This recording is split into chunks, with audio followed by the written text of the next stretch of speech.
Quotidien. Si on peut déjà me permettre d'avoir Tribune Quotidien ce matin. Alors, honorable député Souaré, bonjour Fabrice, je vous suis depuis Kédougou. Voilà, merci. Merci beaucoup. Depuis le département de Salémata. Salémata, vraiment, nous sommes à l'extrême Kédougou. Salut à vous, bien entendu, du côté de Salémata. Alors, si on peut démarrer avec Tribune Quotidien ce matin. Tribune Quotidien fait un peu le point par rapport à la sortie de monsieur le président en conférence de presse. Il y a eu une conférence de presse et des journalistes ont posé des questions à monsieur le président. Donc voilà un peu ce que Tribune Quotidien essaye de faire valoir ce matin. Bien entendu, tout le monde était vraiment scotché, hein. Les Jagbo là, ceux qui sont épris du commandement territorial là, qui sont épris d'ordre public qui ne doit faire l'objet d'aucune négociation. Et aujourd'hui, on se rend compte que bon, ben, il y a quand même beaucoup de changements du côté de Ponty.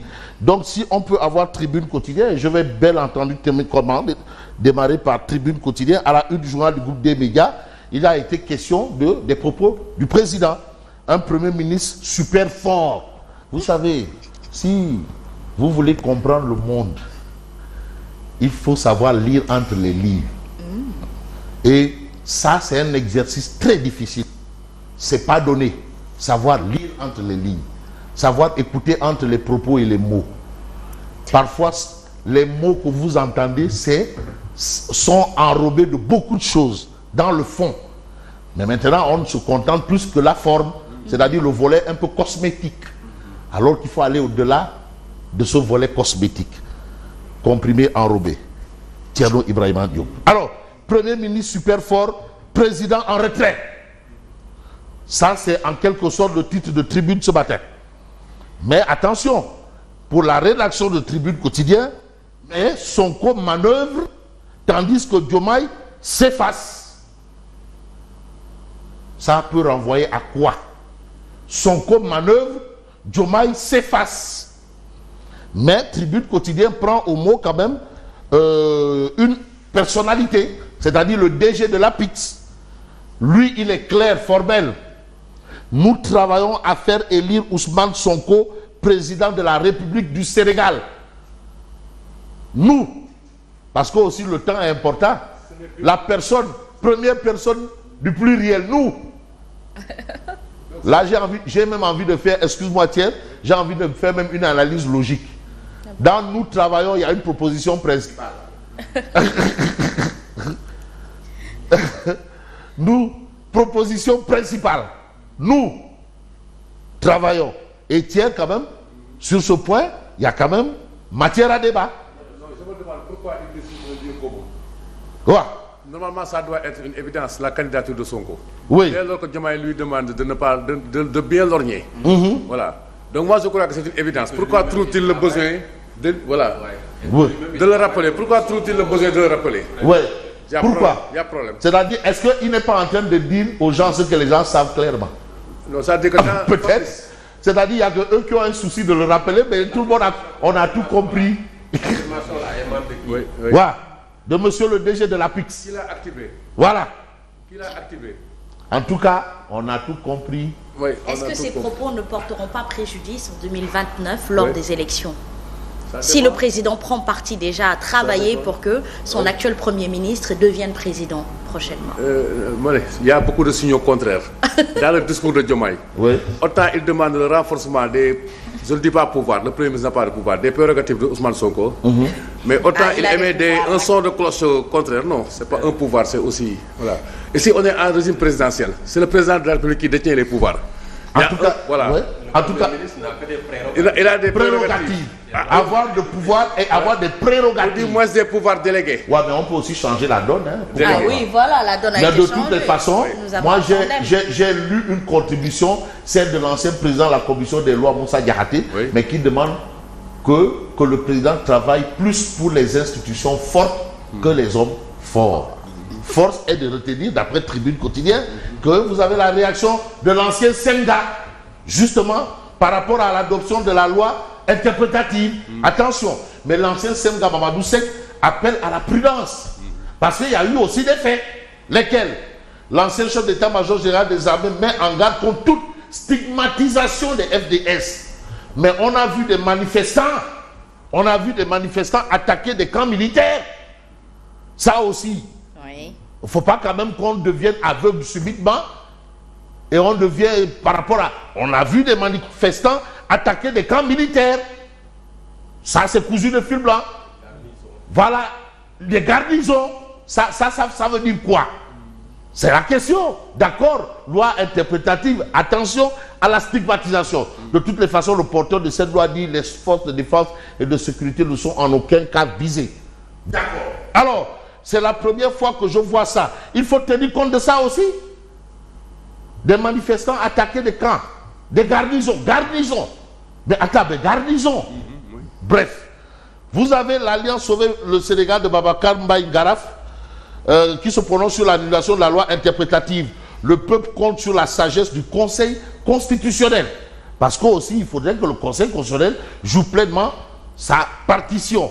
Le Conseil constitutionnel ne permet pas à une loi interprétative de modifier les termes de la loi qu'elle interprète. Ça, c'est un avis de Babacar Mbaye Ngaraf. Vous avez ici Gomsebo, Babacar Justin Beng, qui considère que Diomaye a oublié que depuis un an, c'est lui l'employeur de 30 000 personnes virées de leur travail. C'est lui leur employeur, Diomaye. Alors, l'imam Ratib Mohamed Moustapha Diagne, en hommage posthume, le gouvernement invité à s'approprier la pensée de feu Mohamed Boun Abdallah Dionne. Ça aussi, c'est un fait. Mais l'autre fait quand même, c'est de revenir sur une actualité avec Vox Populi. 2 mois après la publication du rapport sur la situation des finances publiques, la Cour solde ses comptes et clarifie. Et vous avez ici Aliou Niane, qui est le président de la Chambre de discipline financière, qui contre-attaque vigoureusement. Mais il dit que le rapport est bel et bien signé. Le rapport est signé. Bon, là, maintenant, il conforte celui qui a dit que non, le rapport signé est avec le président. Le rapport non signé est de l'autre côté. À chacun, donc, son rapport signé et non signé. Bref, en tout cas, lui, comme c'est une institution, mais le rapport est signé. Voilà. Bon, maintenant, le rapport non signé, là, qui l'a produit. De toutes les façons, le rapport non signé, qui l'a produit. S'il y a un rapport non signé, il y a un rapport non signé. Est-ce que le rapport non signé vaut le rapport signé? Signé. Ou est-ce que le rapport signé vaut le rapport non signé? Et vice versa. Qui a transmis le rapport publié à travers la presse? Non signé. Non, attends, Fabrice. Ouais. Qui a transmis le rapport publié à travers la presse? Qui? Ils sont dans le rôle, hein? Ou bien d'où vient le rapport? Mais cette presse-là qui distille un rapport vraiment, voilà. Ou bien d'où vient ce rapport? Il n'est pas sorti de ex nihilo quand même. Alors, après l'attaque du président Diomaye Faye contre le président Macky Sall, mais l'APR dénonce des propos et insinuations inqualifiables, manquant d'élégance et de tenue. Compte tenu justement de l'actualité, j'ai envie de prendre l'observateur l'Obs, Maître Babacar Ndiaye, qui est le DG de la SNR, l'avocat du recouvrement. Bon, j'aime bien l'appeler l'avocat du recouvrement. Alors, l'interview brûlante, c'est le ministère de la Justice qui est directement concerné par la réponse du président Diomaye. Il n'y a pas autre chose. Il doit poser des actes forts pour accélérer la marche de la justice. Il doit. Parce que aussi quand on dit il doit, il doit. Il doit. Ça, c'est un fait. Mais l'autre fait, c'est que Massar Sud accusé d'avoir... Bon, bref, ça c'est un peu des affaires particulières. Mais vous avez ici, nouveau livre de Madiamba Diagne, Wad 1001 vies. Les croustillantes révélations sur Maître Abdoulaye Wade. Farawad Ndiak. Il y a Amadouba. Il m'a nommé DG des impôts et domaines sans me connaître. Abdoulaye Wade. Donc vous avez aussi l'actualité. J'ai envie de prendre le point actu. Le président Diomaye face à la presse. Il n'a jamais été question de changement de régime au cours des assises de la justice. Donc comment compte-t-il renforcer les pouvoirs du Premier ministre? Les pouvoirs du Premier ministre? Alors, le magistrat Aliou Niane dément par rapport au rapport de la Cour des comptes non signé. Le rapport est signé. Ça, c'est Aliou Niane qui le dit. Aliou Niane, qui a été le secrétaire général de l'AMS, c'est l'Association des magistrats du Sénégal. Voilà, bien entendu. En entendant, j'ai envie de prendre Walf Quotidien. Et le titre de Walf Quotidien, quand même, est assez révélateur. Walf Quotidien, lenteur, entre guillemets, de la justice. Mais Ousmane Diagne, jeté en pâture. Ça, c'est le titre de Walf Quotidien. Ousmane Diagne, jeté en pâture. Ça, un ministre jeté en pâture. Jeté en pâture par qui? Bon, je vous laisse la réponse, hein, parce que si on se réfère à ce qu'on lit, on comprendra aisément. J'étais en pâture. Mais Diomaye, Ousmane Diagne, mais va-t-on vers le clash? Ça, c'est l'interrogation de Direct News. Parce que le président a tenu des propos, le ministre de la Justice a tenu des propos, donc il y a probablement un souci dans peut-être la marche des choses. Va-t-on vers le clash? Ça, c'est une interrogation, bien entendu, de Direct News ce matin.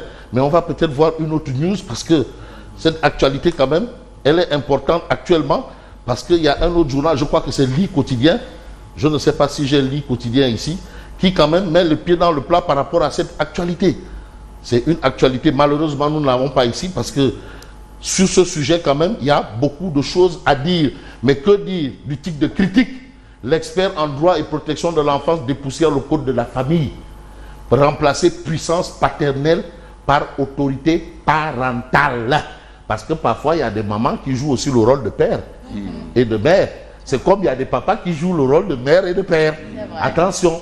Donc, il faut renvoyer ça. Et là, je sais que mon grand frère Basse Kébé doit être heureux. Réagissant à la réponse du garde des Sceaux, ministre de la Justice, à la question écrite d'un député, l'ancien directeur national des droits et de la protection de l'enfance relance le débat. Selon le conseiller chargé de l'enfance de la présidence de la République, une réforme du code de la famille s'impose au nom de l'intérêt supérieur de l'enfant. Attention, l'enfant, c'est l'enfant de tout le monde. Ce n'est pas que l'enfant du père. C'est l'enfant et du père et de la mère, ou des deux. Et on dit même que c'est l'enfant de la famille. De toutes les façons, je vous dis famille, merci et bonne continuation. Merci beaucoup à vous, Fabrice Nguema. Bonjour à vous, Yacine Seck.